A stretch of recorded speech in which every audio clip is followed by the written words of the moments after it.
Howdy and welcome to Forging a Revolutionary War Bayonet. This video will cover the entire build, as well as the research and the thought process behind it all. So stick with me as we take a stab at recreating a very unique and specific tool that was used in the American Revolution.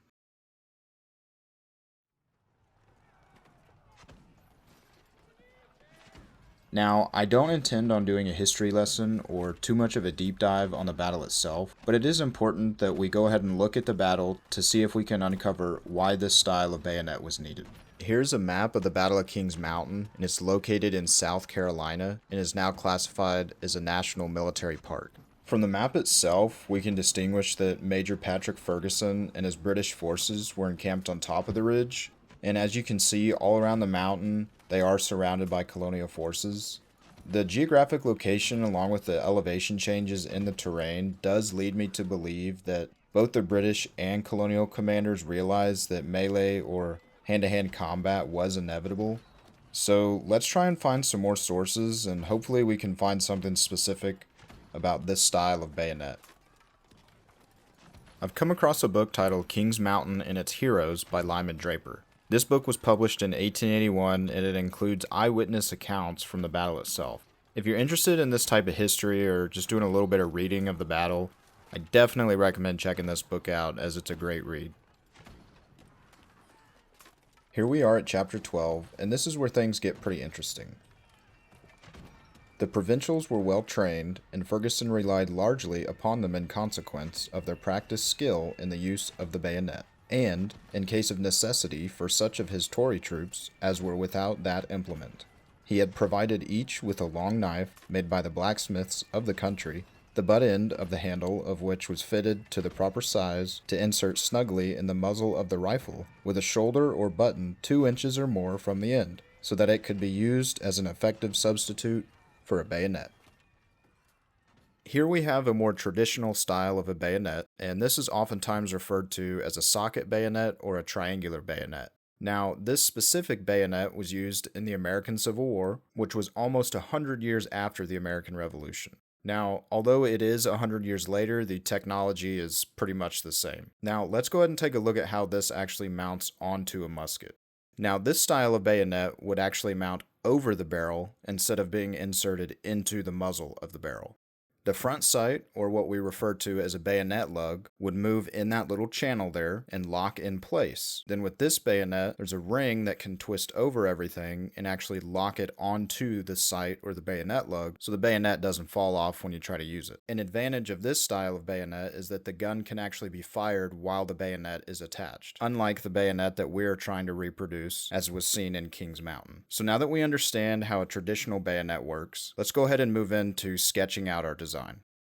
Alright, so I've gone ahead and sketched out 3 different designs here, and to be honest, this took me way too much time to figure out. The main challenge for me was figuring out how to make this thing look nice, right? Make it look aesthetically pleasing, make it proportioned, but still make it look like it was originally made to be a knife that was then later modified to be a plug bayonet. So the main challenge for me would have been the handle, right? Trying to figure out how in the world to make this thing function as a plug bayonet, but make it look like the handle was later put on after the original knife handle was removed. So if we look at this handle, we can see that the back side of the handle is tapered. This is on all 3 designs. And then as we slowly move to the front of the handle, the diameter of the handle gets bigger and bigger. So when that handle is put into the barrel, it will get tighter and tighter and eventually lock into place, which will allow us to use this as an effective bayonet. Now, the bottom design is what we're going to end up going with. To me, that is the most pleasing to look at. It's the most proportioned looking. It still looks really, really weird to me, but this is the design that I've settled on. And hopefully, when everything is done, we'll get a nice balance and the blade will still be light enough to carry around and use both as a knife and a bayonet. So now that we've settled on a design, let's go ahead and get into the forging. So for this build, I'm using the same type of steel that I use on my rifleman's knives. I'm actually doing the same exact process as I like to do on the rifleman's knives. So we're going to be using 5160 steel. It's a 1/4 inch thick, 10 inches long, and about an inch, inch and a half wide. And I'm going to be using a 4-pound hammer here to go in and form the tip. It just allows me to be extremely aggressive, and it moves material extremely quickly.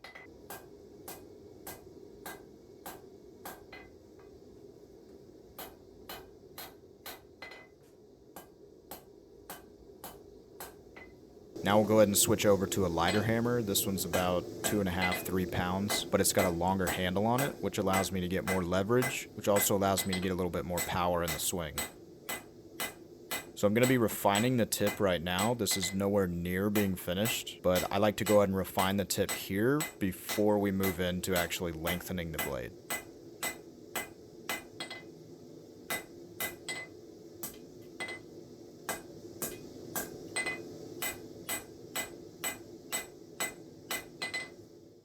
And here's a bit closer look at it just getting stretched out. You can just see how much power I'm putting behind my hammer swing there.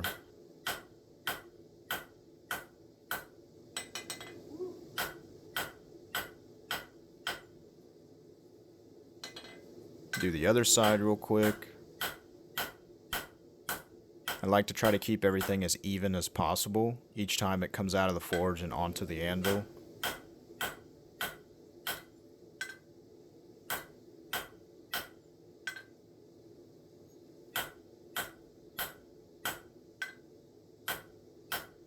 Alright, so now we'll move back to the main face of the anvil and we'll start to just kind of even everything out, get rid of all those little divots we just put in. And you'll notice I'm not hitting it near as hard as I was on the horn. Just going to take my time here. Nice even hammer blows, get a good rhythm.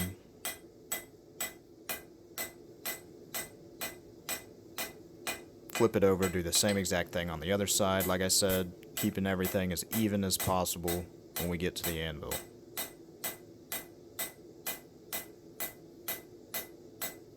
Alright, so we'll go ahead and flip it over and start working on the tang. Nothing to it really here, just coming in and hitting the crap out of it until we get everything smushed down and lengthened out.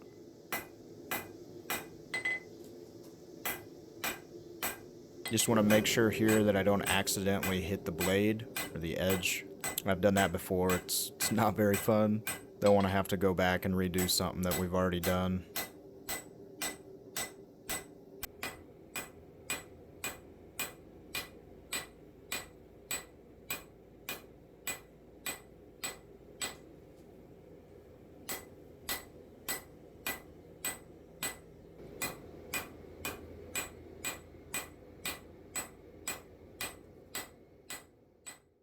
After forging, I went ahead and cleaned up all the forge scale, well, most of it, and then I went ahead and filed in both of my bevels.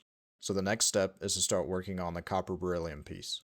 So for this piece specifically, I want to go ahead and just slide it up over the blade when it's finished, instead of, say, peening it to the side of the blade. Traditionally, probably would have been done with just some sheet brass, and then drilling a couple holes in that brass and into the blade itself, and then just peening it together that way, and then maybe soldering it in place. But I want to go a little bit different route here, just to kind of experiment with something, do something a little different. So I'm going to go ahead and drill a series of holes to create somewhat of a channel, and then I'll come back in with a file and remove the excess material. That way this can just slide up over the blade and we'll get a nice tight snug fit. Here's what it's looking like actually mounted up onto the blade. And as you can tell in comparison to the drawing, this piece is way too large right now. It's pretty oversized. And that's completely fine. Right now we're just focused on getting every part mounted up onto the blade, and then later on we'll come back and refine everything. Alright, now we'll go ahead and start working on the guard. Now I've already drilled the holes in this piece just like we did with the previous part. And I'm going to be coming in with a series of double cut files, and that's what allows me to just move it back and forth like this. And I'll just slowly remove material until we get a rectangular slot here. And then we'll put this on the tang of the knife, press it down in place, see where we need to remove material, and just slowly remove material until we get a good fit. Now we'll move on to the spacer that goes between the guard and the handle. So we'll start by drilling a couple holes in this part, and this is so we can add in some anti-rotation pins later on.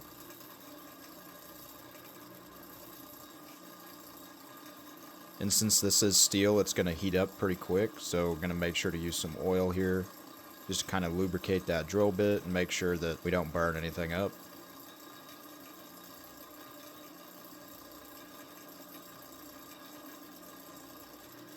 And then once we get both holes drilled, we'll go ahead and move into filing the piece. That way we can get the final dimension and the shape that we want.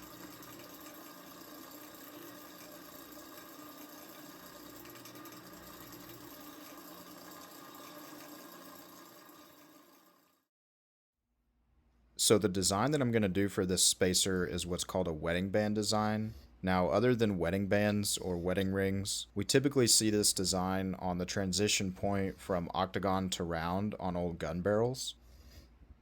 I've done this design a few times for knives and even on gun barrels as well. It's a pretty classic and traditional design, but I mean, even on modern stuff, I think it looks pretty nice. So how I like to accomplish this, whether it's a part like this or even on a gun barrel, is I'll put a couple layout lines running across the part, and you can see here they wrap all the way around. And then I just use those lines as a guide for my file to come in and just slowly remove material only on that line. And this specific file I'm using is a triangular file that one side has been ground down, so one side is safe, and I put that side to the outside of the part. That will allow me to cut on the inside of the line only, and everything on the outside, or in this case on the right side of the file, is safe. And then I'll just flip it over and do the same thing on the other side of the part, and then I'll come back in with some different files, and I'll kind of contour and round out the center to look like a wedding band. Alright, let's go ahead and glue up these two pieces of wood, and this will eventually become the handle. So for the handle, I'm just going to use plain maple, and I don't have anything large enough to make the handle that is plain maple, so that's why I need to go ahead and glue these things up. So we'll go ahead and get these clamped down nice and tight, and then we'll let this dry for about 24 hours. And while we're waiting on the wood to dry, let's go ahead and heat treat this blade. So right now it looks like a knife, but it's not going to actually function as a knife when it's sharpened, so we need to make sure that the steel is nice and hard, that way it can have a good edge and it can still be durable. So before we go ahead and harden this in the heat treat, we need to go ahead and normalize this steel. And without getting too scientific, we're essentially just refining the grain structure of the steel. That way the end result will be a much more high-performing blade. And this is as simple as heating it up 3 different times. The first time will be just past critical temperature, the second time will be just below, and then the third time will be a little lower than the second time. And of course, this all varies depending on what steel we're going to use. This is 5160 steel, which is still a fairly simple steel to work with. So each time we're going to let it cool down past 900 degrees, and then we'll put it right back in the forge, get it up to temperature, and quench.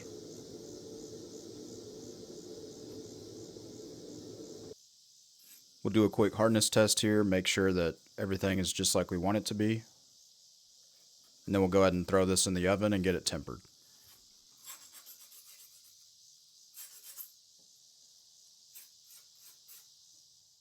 While we wait for the blade to get tempered, let's head over to the lathe and start turning this handle. Now, anytime anything gets done on a lathe, it can be extremely satisfying. So I'll let you just sit back and let the process speak for itself.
Alright, so the handle is complete, and now we need to move into applying a finish to the wood. So we'll start by using tannic acid. This is just an acid that will penetrate the wood and ultimately turn maple black. Now, I like to do this because it gives it a lot of age, and it just makes it look used and worn like it's actually been in battle. And that's what we want, right? We want the handle to have some character to it. We don't want it to be super shiny, super clean looking. After all, I want this to look like it was used in the Revolutionary War. So anyways, we'll just keep applying this acid, we'll let it dry, and then we'll apply what's called iron nitrate. And then we'll come back and heat it up. And when we heat it up, a chemical reaction occurs, and it looks like the wood is burned, but it's not. We're just applying heat. And then once we apply oil to it, it'll bring out the color, and then we can rub some of that color back and make the handle look like it's worn. Before we do anything else, I want to go ahead and finish up the guard. Now, I didn't actually get any footage of me making the guard, but if you'd like to see how I make the guard, go ahead and check out part 2 of forging a rifleman's knife. It's the same exact design in that video that I did here. So we're going to go ahead and apply a wax finish to the guard, and then we're going to fire blue it or fire blacken it. And then once we apply oil to it, it'll appear a very nice black color, and it gives it just kind of an old antique look. So next we'll do a little bit of decorative work. I guess you could say this is engraving, but I don't really think it is. But anyways, we're just going to go in and put some lines on either side of this part, and we'll wrap these lines all the way around. And then we'll move into putting the maker's mark onto this piece.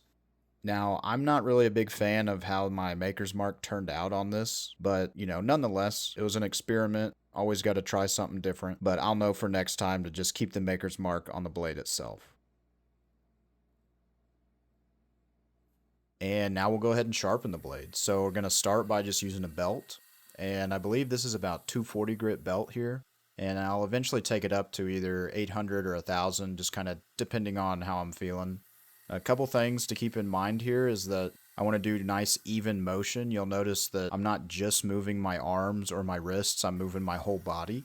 That ensures that everything's nice and even on each side of the blade. Also, I don't want to overheat things. If I get it too hot, that's actually going to ruin my heat treat and my temper, and I'll have to go all the way back and do the heat treat again.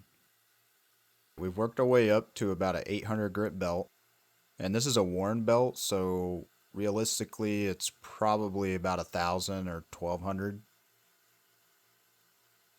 I'm just going to run a test. Yep, and right there I actually cut myself.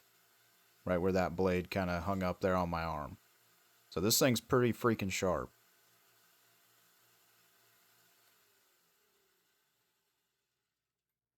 So we'll go ahead and switch out belts, and we'll go back down to the 240, and we'll start sharpening the clip.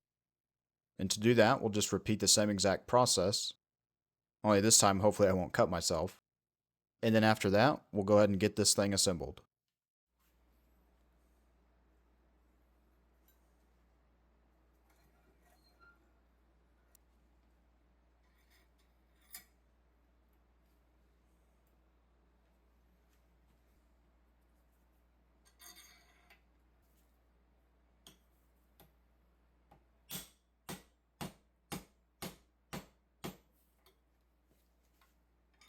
As I'm putting this together, I'm realizing that I didn't record myself tapping the tang or even making the pommel.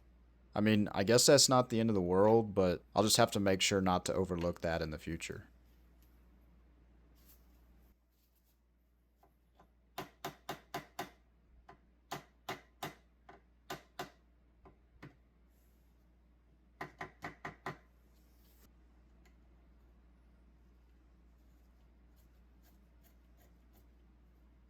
Now we're working on the sheath, and I chose not to show a lot of footage of me making the sheath simply because I don't know if this is the final version of the sheath or not.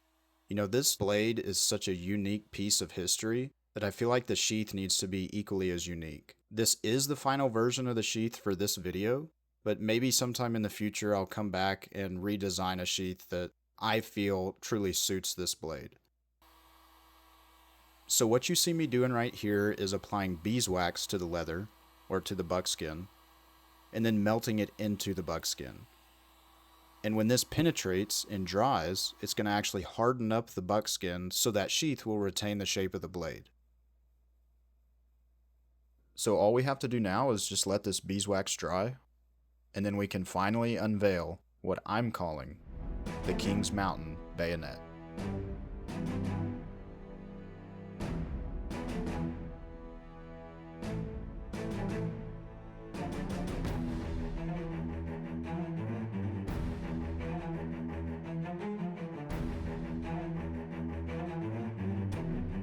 Stuck in my sheath.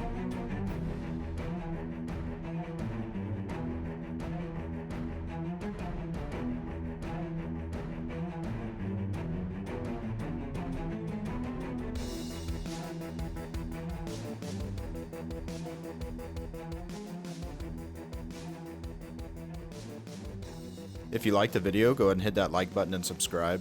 If you have any questions or comments about anything you saw in the video, let me know down below. If you'd like to stay up to date on current projects and upcoming videos, feel free to check out my Instagram and Facebook. It'll be linked in the description below.